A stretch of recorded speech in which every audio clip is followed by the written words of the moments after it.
ദീക്ഷണവും ഹൃദയം പ്രേമസുലഭിലവുമായ ഹൃദയം യൗവന ദീക്ഷവും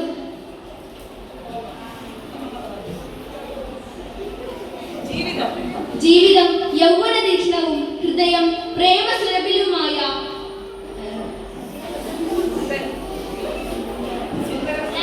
സുന്ദര സുരവില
എന്തിനാണോ എന്നെ നിക്കാഹ് കഴിപ്പിക്കാൻ എന്നിട്ടോ കെട്ടിയത് മണ്ടൻ മുത്തപ്പ എന്ന് വിളിച്ച് കളിയാക്കുന്ന മുത്തപ്പാന. പക്ഷേ പാപ്പയ്ക്ക് ഇഷ്ടമല്ലായിരുന്നെങ്കിലും സൈനബയ്ക്ക് മുത്തുപ്പാൻ സൈനബയെ പെരുത്ത് ഇഷ്ടായിരുന്നു. നാരായണി പറഞ്ഞത് ശരിയാ, മുത്തുപ്പാക്ക് നമുക്ക് മുത്തുപ്പാൻ മതിയായിരുന്നു. എന്നാ ഇപ്പൊ ഒരു തോന്നൽ, എന്നെ നിക്കാഹ് കഴിപ്പിക്കാൻ വേണ്ടി എന്റെ പാപ്പ ഒരു കൂട്ട കാശ് കൊണ്ട് പഠിച്ചാ മതിയായിരുന്നു. എന്നാ നമുക്കെല്ലാം ബുദ്ധിയുള്ളവരെ ജീവിക്കായിരുന്നു, നല്ല പത്രാസോടെ ജീവിക്കായിരുന്നു. അതെ അതെ, സ്ത്രീധനമെന്ന ഏർപ്പാടിനെ തന്നെ ഞാൻ കഠിനമായി വെറുക്കുന്നു. എല്ലാ സമുദായത്തിലുമുണ്ട് ഈ ഏർപ്പാട്. അതുപോലെ ഈ ജാതി മതം ഇതൊന്നും ഹൃദയങ്ങളിൽ മതിലുകൾ ഉണ്ടാക്കരുത്. നിങ്ങൾക്കറിയാമോ, ഞങ്ങളുടെ മക്കളെ ഒരു മതത്തിലും പെടുത്താതെ വളർത്താൻ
പക്ഷെ ഞാൻ തന്നിട്ടില്ല. എനിക്ക് ആത്മവിശ്വാസം നഷ്ടപ്പെട്ടില്ല.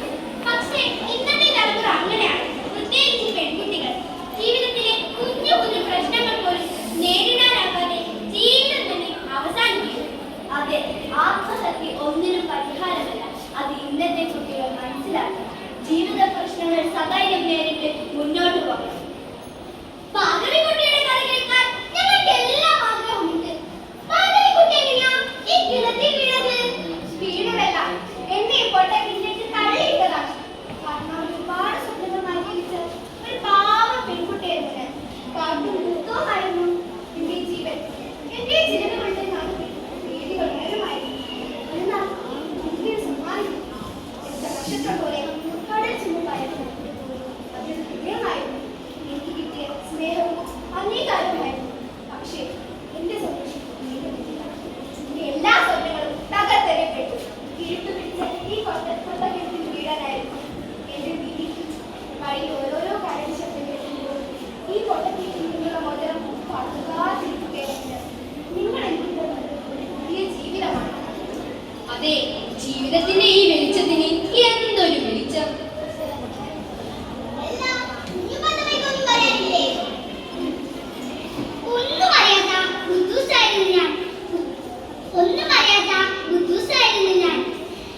മുടി ചീകിയാൽ കഫ്രത്തിയാകുമെന്നും മുല്ലപ്പൂക്കൾ വെച്ചാൽ തലയിൽ വീശി കയറുമെന്നും വിശ്വസിച്ച വെറും കുത്തൂസ്. ലക്ഷ്യത്തിൽ വർത്തമാനം പറയാനും കൂട്ടുകാരോടൊപ്പം അത് കളിക്കാനും എനിക്ക് പേടിയായിരുന്നു. അടുക്കവും ഒതുക്കവും ഇല്ലാത്ത വളാകുമോ എന്ന പേടി. വഴി വഴുതരങ്ങ എന്ന് പോലും എനിക്ക് ശരിയാക്കി പറയാൻ അറിയില്ലായിരുന്നു. എന്റെ കയ്യിൽ ബാലപാഠവും നോട്ട് പുസ്തകവും തന്നെ എന്നെ എഴുതാനും വായിക്കാനും പഠിപ്പിച്ചത് ആയിഷയും നിസാർ അഹ്മദുമാണ്. അതെ, അറിവാണ്, വിദ്യാഭ്യാസമാണ് നമുക്ക് വേണ്ടത്.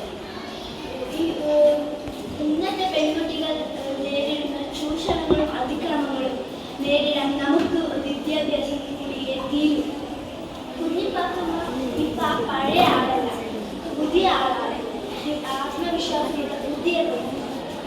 പക്ഷേ പെണ്ണുങ്ങളുടെ പരിഹാരമാണ് കുത്തൂസ് എന്ന ബഷീർ എഴുതിയതിൽ എനിക്ക് എതിർപ്പുണ്ട്. ഞാൻ പഠിക്കാൻ മിടുക്കിയായിരുന്നു.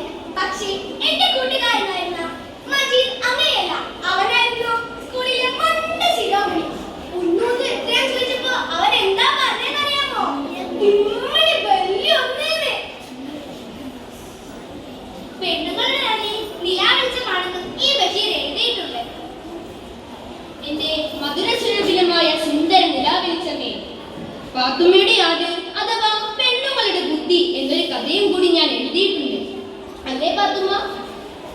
അതെ അതെ, ഞാനും എഴുതാനും വായിക്കാനും ഒക്കെ പഠിച്ചിട്ടുണ്ട്. പക്ഷേ ഞാൻ എന്റെ കുടുംബത്തിന് വേണ്ടി അധ്വാനിച്ചു. എന്റെ ആടായിരുന്നു എനിക്കെല്ലാം.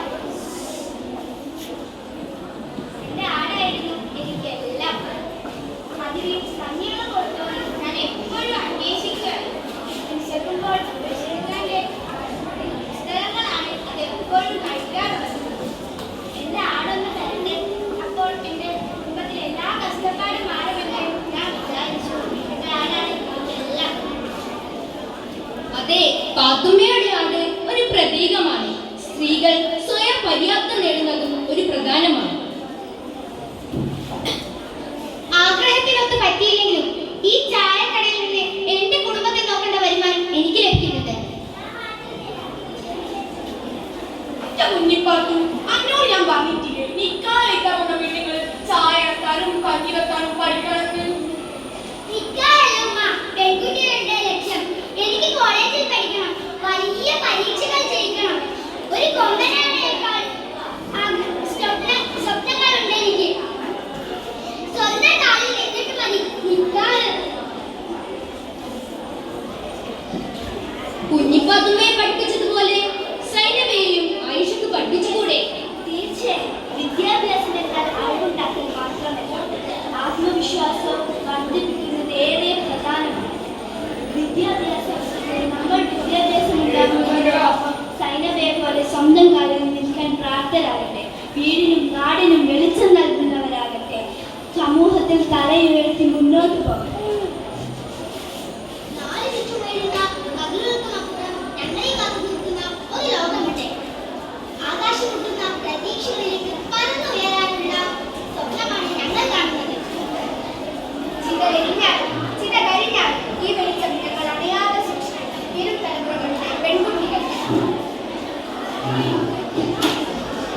അതെ, ജീവിതത്തിന്റെ ഈ വെളിച്ചത്തിന് എന്തൊരു വെളിച്ചം! ശ്രീശക്തിയുടെ ഈ മുൻകരുതലിന് എന്തൊരു വെളിച്ചം!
ഇതെല്ലാം ഒരു സ്വപ്നമായിരുന്നു. അതോ നിങ്ങളും ഞാനും എന്ന യാഥാർത്ഥ്യത്തിൽ നിന്നും ഒടുവിൽ ഞാൻ മാത്രമായി അവശേഷിച്ചത്? വിസ്മൃതിയിൽ ലയിച്ചുപോയ ഇന്നലകളിൽ എനിക്ക് ഏറെ പരിചിതരായവർ, എൻ്റെ പ്രിയ കഥാപാത്രങ്ങൾ, എൻ്റെ പ്രിയപ്പെട്ട പെൺകുട്ടികൾ പോയി കഴിഞ്ഞു. ഭൂതകാലത്ത് നിന്ന് ഒരു സ്വപ്നം പോലെ കടന്നു വന്ന് ഇപ്പോൾ അവരെങ്ങോട്ടാണാവോ പോയത്? വർത്തമാനകാലത്തിൻ്റെ വക്കത്ത് നിൽക്കുന്ന തിളക്കമുള്ള ഭാവിയിലേക്ക്. മാറ്റത്തിന്റെ കാലച്ചകൾ ഇതാ അടുത്തടുത്ത് വരുന്നു. അനർഘ നിമിഷം. ഈ പെൺകുട്ടികളെ കാത്തിരിക്കുന്നത് പ്രതീക്ഷയുടെ, ആത്മവിശ്വാസത്തിന്റെ, സ്വയം പര്യാപ്തതയുടെ ഉജ്ജ്വലമായ ഭാവിയാണ്. നമുക്കൊന്നിച്ചിവരെ യാത്രയാക്കാം. എല്ലാവർക്കും മംഗളം, ശുഭം.